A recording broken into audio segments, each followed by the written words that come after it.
Why did I go? Well, in resolution of this issue, basically borders on the interpretation of Section 134, subsection 2B of the 1999 Constitution. The appropriate starting point for the resolution of this issue, therefore, is to reproduce, for ease of reference, Section 134, 2A and B of the Constitution of the Federal Republic of Nigeria, 1999, as amended, the interpretation of which is in contention. It reads thus: a candidate for an election to the office of president shall be deemed to have been duly elected where there being more than two candidates for the election. A, he has the highest number of votes cast at the election, and B, he has not less than 1/4 of the votes cast at the election in each of at least 2/3 of all states in the Federation and the Federal Capital Territory. The contention is as to the interpretation to be accorded to paragraph B of subsection 2 of Section 134 quoted above. In particular, the contention is whether or not, by the wordings in that paragraph, a candidate must, in addition to scoring not less than 1/4 of the votes cast in at least 2/3 of the states in the Federation, also score 1/4 of the votes cast in the Federal Capital Territory, Abuja, before he can be deemed to have been duly elected. In other words, whether in determining 2/3 of the states of the Federation in the Federal Capital is to be included and regarded as one of the states of the Federation, or his status is to be regarded as distinct from the other states of the Federation, such that scoring 1/4 of votes in the FCC is a mandatory requirement for a candidate to be deemed duly elected as president. It is pertinent to state that unlike interpretation of statutes, the interpretation of the Constitution has its own guiding principle. We'll look at the principles as stated in Federal Republic of Nigeria versus Ganjua, reported in the electronic law reports, where the Supreme Court succinctly reviewed decided cases on interpretation of the Constitution and outlined these principles, guiding principles, as follows. A, in interpreting the Constitution, which is the supreme law of the land, mere technical rules of interpretation of statutes will be avoided so as not to defeat the principles of government enshrined therein. Hence, a broader interpretation should be preferred unless there is something in the text or in the rest of the Constitution to indicate that a narrower interpretation will best carry out the objects and purpose of the Constitution. B, all sections of the Constitution are to be construed together and not in isolation. C, where the words are clear and unambiguous, a literal interpretation will be applied. Thus, according to words, their plain and grammatical meaning. D, where there is ambiguity in any section, a holistic interpretation would be resorted to in order to arrive at the intention of its framers. E, since the draftsperson is not known to be extravagant with words or provisions, every section should be construed in such a manner as not to render other sections redundant or superfluous.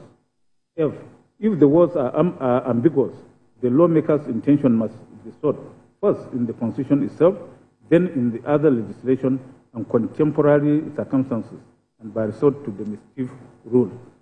G, the proper approach to the construction of the Constitution should be one of liberalism, and it is improper to construe any of the provisions of the Constitution as to defeat the obvious ends which the Constitution was envisaged to achieve. See the case of Nafiu Rabiu and the state, Bendel State was Attorney General Federation, Buhari Obasanjo, Savannah Bang Ajilo, Abia State was AG Federation.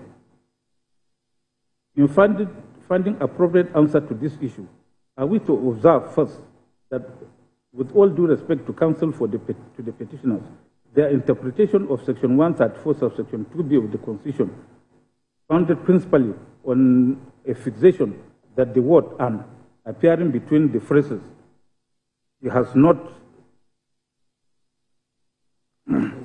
less than 1/4 of the votes cast at the election in each of at least 2/3 of all states of the Federation and the Federal Capital Territory, Abuja, is completely fallacious. if not outrightly ludicrous. Even their recourse to the case of Abubakar and Yaradua does not help their argument because the JSC made it clear that a purposive rule of interpretation will not be appropriate where the intention of the lawmaker is clear, precise, and unequivocal, so much so that a person can say, yes, this is what the lawmaker has in mind. Thus, in the interpretation of the Constitution, the principles upon which the Constitution was established, rather than the direct operation or literal meaning of the words used, measure the purpose and scope of its provision. The Global Excellence Communication Limited, Donald Duke, AG Bender State, AG Federation, Saraki versus FRN, Sky Bank PLC, Iwu, Kelim versus Gobang. That this is the position is not at all open to doubt. In Bronic Motors Limited versus Wema Bank Limited, Nnamani JC, or blessed memory, speaking from the Appellate Court, confirmed it when, after a painstaking analysis of the cases on the point, said at pages 30 to 32, that, quote, a constitution is a living document, not just a statute, providing a framework for the governance of a country, not only for now, but for generations yet unborn. In construing it, undue regard must not be paid to merely technical rules. Otherwise, the objects of its provisions, as well as the intention of the framers of the Constitution, will be frustrated. As stated in Minister of Home Affairs versus Fisher, a constitutional requirement should not necessarily be construed in a manner according to rules which apply to acts of Parliament. Although the manner of interpretation of constitutional instrument should give effect to the language used, recognition should also be given to the character and origins of the instrument. Such an instrument should be treated as sui generis, calling for principle of interpretation of its own, suitable to its character, without necessary acceptance of all the presumptions that are relevant to legislation or private law. It has also been accepted by all our courts that a broad and liberal interpretation should prevail in interpreting the provisions of our Constitution, although one has constantly to bear in mind the object which such provisions were intended to serve. Sir Udo Udoma, JSC, very aptly stated this in Nafi Rabiu and the State, where the learned justice said, my lords, it is my view that the approach of this court to the construction of the Constitution should be, and so it has been, one of liberalism, probably a variation of the theme of the general maxim, ut res magis valeat cum tireat. I do not conceive it to be the duty of this court to construe any of the provisions of the Constitution as to defeat the obvious ends the Constitution was designed to serve, where another construction, equally in accordance with the words and sense of such provisions, will serve to enforce and protect such a clause of court. Some years down the line, in Global Excellence Communications Limited versus Donald Duke, Onogen JSC, later CJN, reiterated the relevant principle of the interpretation of the Constitution, with his lordship saying, among others, at page 19, as follows: the principles upon which the Constitution was established, rather than the direct operation or literal meaning of the words used, measure the scope and purpose of its provisions. The words of the Constitution are therefore not to be read with stultifying narrowness. Close of court. All these were further followed by this court recently in Federal Republic of Nigeria versus Muhammadu Maigari Dingyadi in the following ways at page 33 of the report. One main guiding post is that the principles upon which the Constitution was established, rather than the direct operation or literal meaning of the words used, measure the purpose and scope of its provisions. See Global Excellence Communication and other cases. There is always a need for the fulfillment of the object and true intent of the Constitution. Therefore, the Constitution must always be construed in such a way that it protects what it sets out to protect and guide what it's meant to guide. See Adeleke or your State House of Assembly. In interpreting the Constitution of a nation, it is the duty of the court to ensure the words of the Constitution preserve the intent of the Constitution. Every Constitution has a life and moving spirit within it, and it is this spirit that forms the raison d'etre of the Constitution, without which the Constitution will be a dead piece of document. The life and moving spirit of the Constitution of this country is captured in the preamble. It has been held that when a constitutional provision is interpreted, the cardinal principle is to look to the preamble to the Constitution as guiding star, and the directive principles of state policy as the book of interpretation, and that while the preamble embodies the hopes and aspirations of the people, the direct principles set out the proximate grounds in the governance of the country. The Thakur and Union of India. In other words, in interpreting the words of Section 212(1)A of the 1999 Constitution as amended, the court should be guided by principles upon which the Constitution was established, rather than by direct operation or literal meaning of the words used in the provision, and where the literal meaning of the words used are not in consonance with the guiding principles, literal interpretation must be jettisoned to another approach that accords with the guiding principles of the Constitution. The interpretation that would serve the interests of the Constitution and best carries out its objects and purpose must always be preferred. Close of court. Following these well-settled principles, our first port of call in unlocking the argument of the petitioners is the preamble to the 1999 Constitution and the direct principles of state policy contained therein, all of which embody the principles of the Constitution. The preamble to the 1999 Constitution loudly proclaims equality between citizens as its cornerstone, among others. Thus, we, the people of the Federal Republic of Nigeria, having firmly and solemnly resolved and to provide a constitution for the purpose of promoting the good government and welfare of all persons in our country on the principles of freedom, equality, and justice, and for the purpose of consolidating the unity of our people.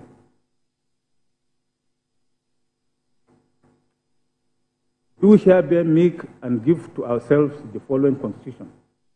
For those who are not used to reading preambles, the Constitution, still in its fundamental objectives and directive principles of state policy, contained in Chapter 2 of the Constitution, which this court aptly described as the road to construction in Federal Republic of Nigeria, and Dingedi repeats this equality principle.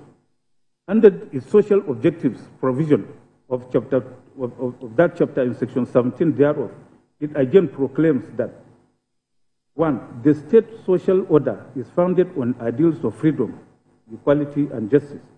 2. In furtherance of the social order, every citizen shall have equality of rights, obligations, and opportunities before the law.